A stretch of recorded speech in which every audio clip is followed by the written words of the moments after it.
Right now, you're in the delivery room. The lights are blazing, a doctor is holding your hand, the machines are beeping, your family is waiting right outside the door. A whole team of highly trained specialists is on standby for one sole reason: to ensure you and your baby survive after birth. Now, let's rewind time 40,000 years. There were no hospitals, no doctors, no painkillers or sterilizers. Just a cave, a fire, and a woman in labor, surrounded by other women holding her hand, whispering, boiling water, praying she'll get through the night. If a chimpanzee gives birth alone behind a bush, then returns to the herd within hours, a giraffe gives birth standing up and its calf is able to stand within minutes. But humans, the most intelligent species on the planet, have never been able to do this alone. So if natural selection is only concerned with one thing, successful gene transmission, why does it turn the most important moment of life into the most dangerous? This isn't a flaw, this is a price to pay, and we humans have been paying it for the past 2 million years. The truth isn't that the human body is flawed. Rather, evolution has forged a deal between two body parts that weren't designed to work together: your legs and your brain. To understand that deal, we have to go back to the moment your ancestors made a choice that would forever reshape the human pelvis. If you want to see what price our bodies have paid, hit the subscribe button, as this channel will analyze some of the strangest trade-offs evolution has ever made. Go back 4 million years. Your ancestors climb down from the trees. They stand up. They start walking on 2 legs. It seems small. It wasn't. Standing upright freed the hands to carry food, carry tools, carry infants. It shrank the surface of skin exposed to the blazing African sun, keeping the body cooler under direct heat. And it made long-distance travel far more efficient, burning less energy with every step across open grassland.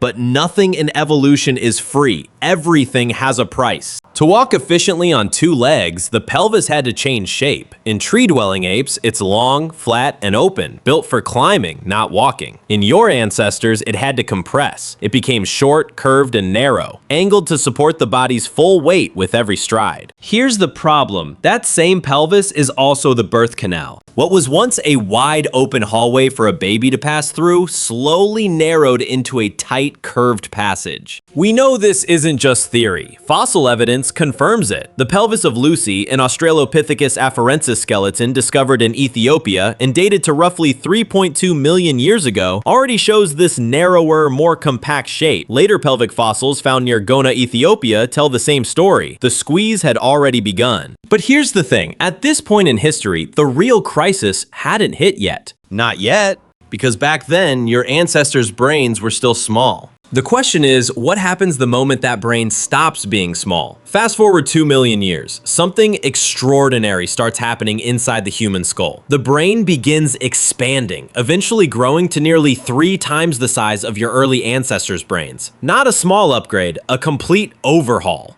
And this new brain paid off. It gave your ancestors control over fire, it allowed complex tools, sharpened blades, planned hunts. It pushed humans past every other predator on the savannah. Bigger brain, better odds of survival. But remember the pelvis? The one that had already narrowed for walking? It didn't get the memo. Now you have 2 body parts pulling in opposite directions at the same time. The pelvis can't widen any further without wrecking the mechanics of walking upright, but the baby's head can't stop growing either. Not if it's going to house a brain capable of language, memory, and complex thought. This is a tug of war, and both sides are winning. Scientists have a name for this collision. They call it the obstetric dilemma. Strip away the jargon and here's what it actually means. The mother's body and the baby's body are being pulled toward 2 opposite goals at the exact same time. One needs narrow hips, the other needs a wide skull. Both can't get what they want. For decades, this was treated as the entire explanation. Case closed. But here's where it gets interesting. Some researchers now argue there's another force at work here, one that might matter just as much as bone structure. We'll come back to that. For now, understand this. By 2 million years ago, your ancestors' bodies had backed themselves into a corner, and the only way out was going to require something radical. So how did evolution solve an unsolvable problem? It cheated.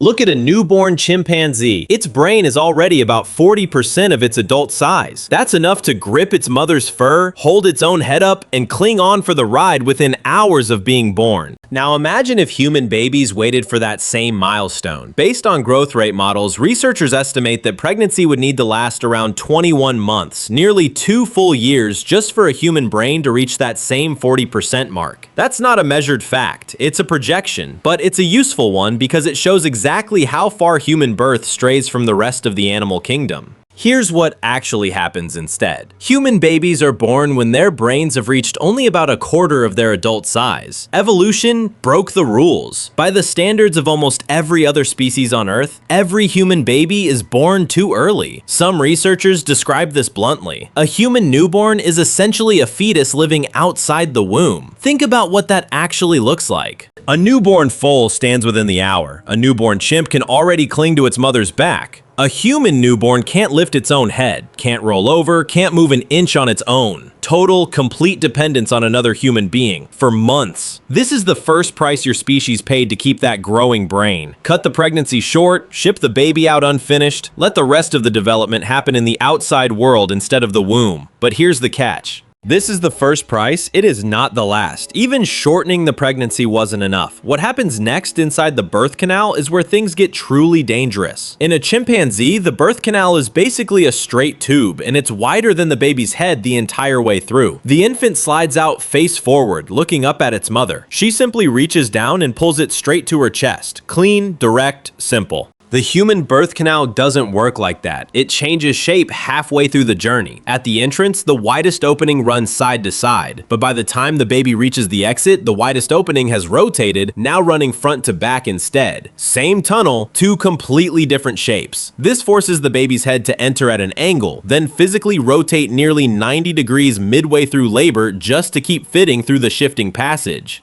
And that rotation changes everything about how a human is born. Because of it, the baby emerges facing away from the mother, looking backward toward her spine instead of up at her face. Think about what that means mechanically. A chimpanzee mother can guide her baby herself. A human mother physically cannot. If she reached down and pulled her newborn out facing the wrong way, she'd risk bending its neck or spine at a dangerous angle, at the exact moment it's most fragile. This is not a minor inconvenience. This is a species where the mother's own body makes solo delivery mechanically risky. No other primate faces this exact problem. Chimpanzees don't need it, gorillas don't need it, humans do. And that single mechanical fact, that rotation, that backward-facing exit, is about to explain something no other species on Earth actually does. That backward rotation forced your species into a behavior almost no other animal on Earth relies on. Obligatory midwifery. In plain terms, this means human mothers throughout most of history could not reliably give birth safely alone. Not because they were weak, because the mechanics of the human body made it physically difficult.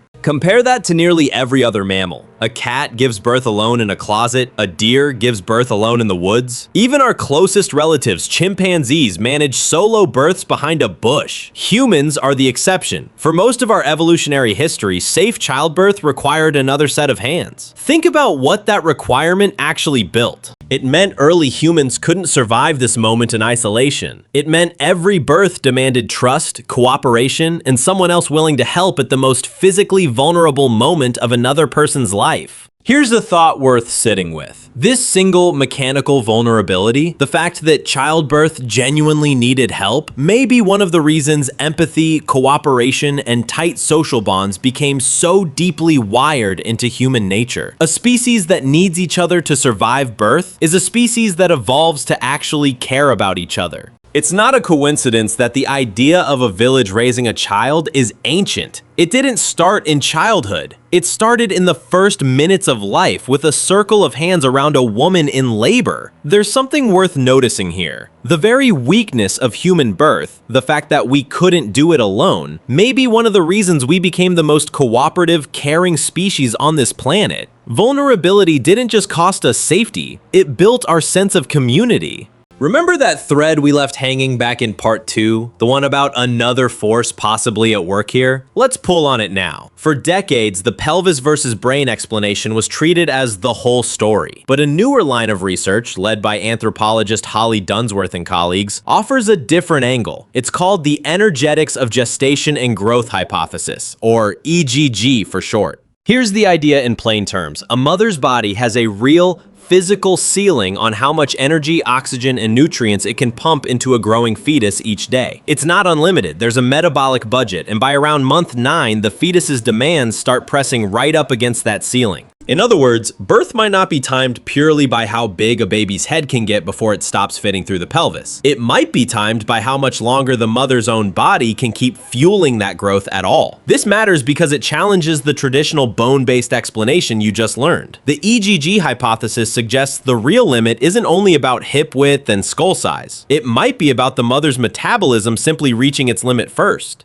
Scientists are still debating which factor matters more, or whether both are working together. This is active, unsettled research, not a closed case. But here's what's worth noticing. Whether the true limit is bone or energy, both explanations land in the exact same place. 9 months isn't an arbitrary number pulled from nowhere. It's a survival boundary, written into the biology of every human birth. There's one more piece of this puzzle, and it's strange enough to stop you mid-scroll.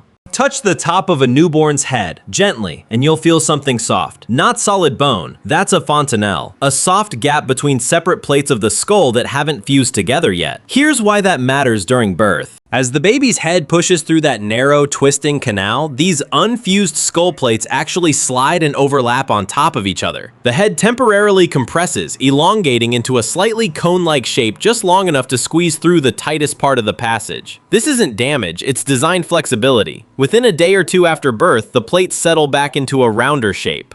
Think about what this reveals. Evolution didn't just compromise on timing by shortening pregnancy. It didn't just compromise on delivery mechanics by forcing that 90-degree rotation. It went one step further and left the skull itself unfinished, deliberately, so it could bend under pressure instead of breaking. Even the skeleton of a newborn human is built like a temporary fix. A structure engineered not for permanence at birth, but for survival in one single narrow moment, squeezing through a passage that was never quite wide enough to begin with. Every piece you've learned so far points to the same pattern: short pregnancy, rotating canal, unfused skull. Each one is a patch, a workaround, layered on top of the last, all solving the same underlying problem: a body trying to deliver an impossibly large brain through an impossibly narrow space. And that pattern is about to bring us to the real question underneath all of it. So step back and look at the whole picture. Evolution actually had 2 clean, simple ways out of this problem. Option 1, keep the wide ape-like pelvis. Birth stays easy, fast, low risk, exactly like a chimpanzee. But your ancestors never walk efficiently on 2 legs. Hands stay tied up for locomotion instead of tool making, no long-distance travel across open grassland, no freeing the arms to carry, build, or throw. Option 2, keep the brain small, skull stay compact, delivery stays simple, and childbirth never becomes dangerous. But there's a cost hiding behind that safety. No surplus brain power for complex language, no coordinated fire control, no advanced tools, no culture passed down across generations, no civilization, ever. 2 straightforward paths, both safe, both would have avoided everything you just learned: the shortened pregnancy, the rotating canal, the unfused skull. Evolution chose neither. It refused to pick one advantage over the other. It pushed for upright walking and a massive brain simultaneously in the same species on the same timeline. And because neither system could compromise without losing its function, something else had to absorb the cost. That cost landed on childbirth itself.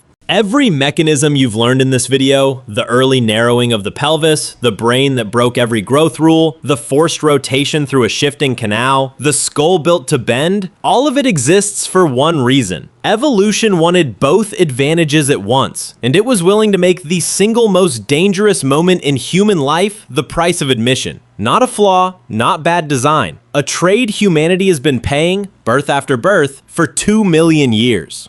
Go back to that cave, 40,000 years ago. The woman surrounded by hands and whispers isn't weak. She's living through one of the most mechanically complex feats evolution ever engineered. The danger of human birth was never proof that our bodies are broken. It's proof that we're the only species willing to risk everything, even the safety of our own arrival, for a brain capable of thought, creativity, and telling this exact story millions of years later. We enter this world in total helplessness because our ancestors chose to become the most powerful species on Earth. If this changed how you see the moment you were born, hit subscribe. This channel uncovers the hidden trade-offs evolution made to build the human body you live in today.